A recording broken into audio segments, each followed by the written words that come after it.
আমি বাসন্তী বাসন্তী food kitchen থেকে সবাইকে স্বাগত। আমি আজকে রান্না করে দেখাবো চ্যাং মাছ কিভাবে কাটতে হয় এবং রান্না করতে হয়, সেইগুলো আমি আজকে ভিডিওতে দেখাবো।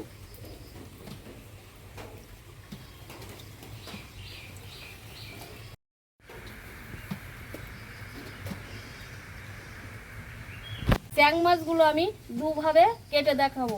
এই নুন আছে, নুনগুলো দিয়ে আমি চ্যাং মাছগুলোকে একটু মাখিয়ে নেবো, তাহলে চ্যাং মাছগুলো যে লাফালাফি করছে সেগুলো অনেকটা নরম হয়ে যাবে। এই দেখেন, এবার এইগুলো নুনগুলো মাখিয়ে নিলাম। এই যে আমি মাছগুলোতে একটু নুন দিয়েছিলাম, এবার আমি মাছগুলো একটু ডলে নেবো, নিলে নালাটা কেটে যাবে। এবার এটাকে আমি একটু জলে ধুয়ে নেবো ভালো করে।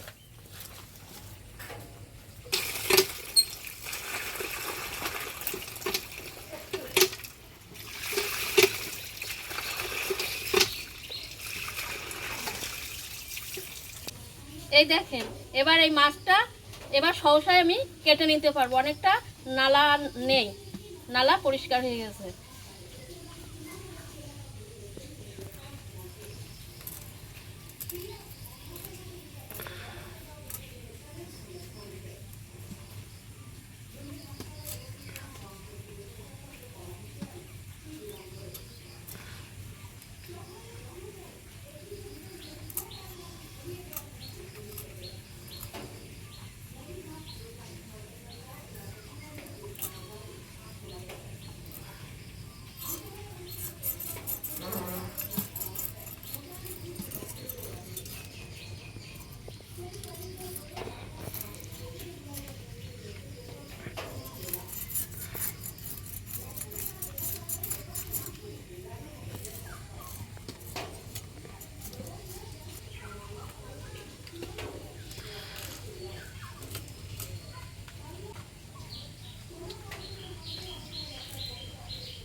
এটাকে দুভাগ করে নিলাম, আপনারা যে যেমন পারেন সে তেমন সাইজ করবেন।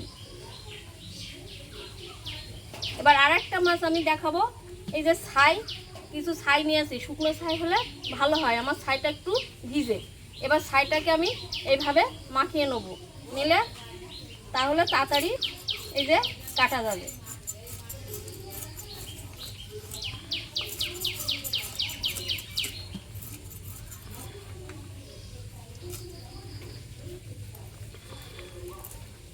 আমি দুইভাবে দেখালাম, আপনারা যেমন পারবেন তেমনভাবে কেটে নেবেন মাছটাকে।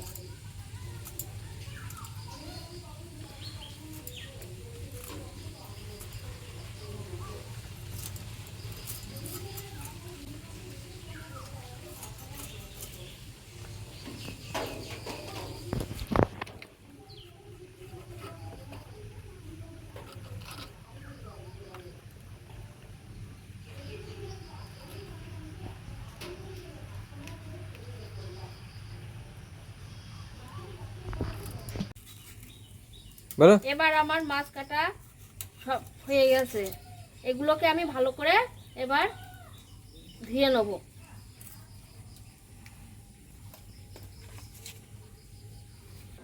আমি চ্যাং মাছের ঝোলের জন্য নিয়ে নিচ্ছি কিছু কাঁচা ঝাল, 15-20টা মতন কাঁচা ঝাল আছে, কিছু সর্ষে আছে এবং কিছু গোটা জিরে, গোটা কালো জিরে এবং 20টা মতন গোলমরিচ।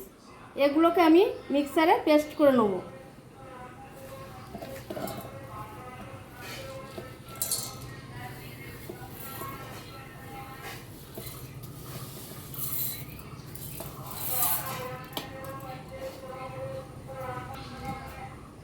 এতে খানিক জল দেব।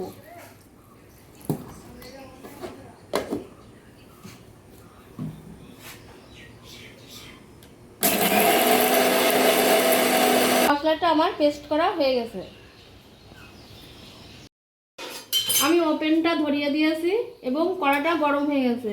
আমি এবার এতে তেল ঢেলে দেবো। আমি সরিষার তেল দিচ্ছি, আপনারা সাদা তেলও রাঁধতে পারেন।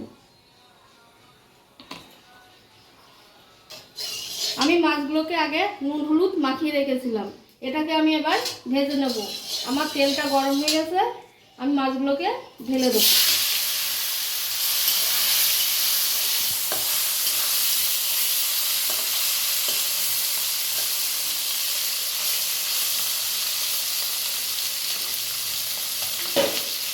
মাছটাকে আমি ভালোভাবে ভেজে নেব।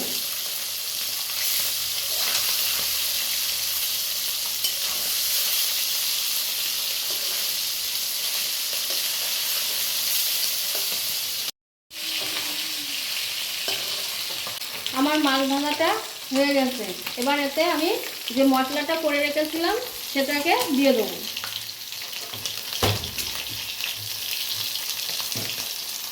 এই মশলার ভিতরে আমি একটু জল দেবো, জল দিয়ে এটাকে একটু সেঁকে নেবো। উপরতে দিয়ে দেবো, দিয়ে নিচের শাকগুলো ফেলে দেবো।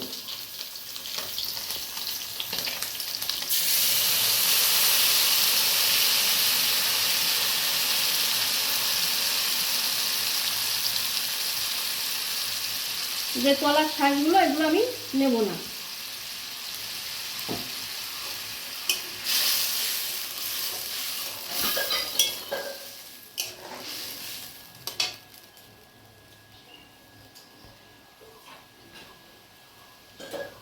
এবার এতে দিয়ে দেবো স্বাদ মতন নুন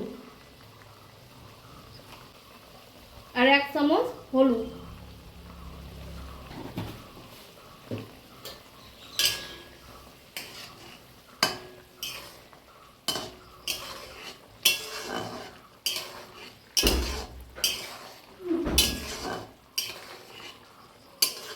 ভালোভাবে ফুটে গেলে এটাকে আমি নামিয়ে দেবো।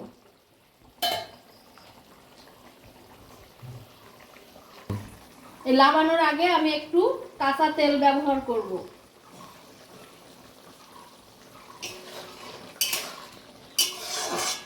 এবার একটু ফুটে গেলে এটাকে আমি নামিয়ে দেবো।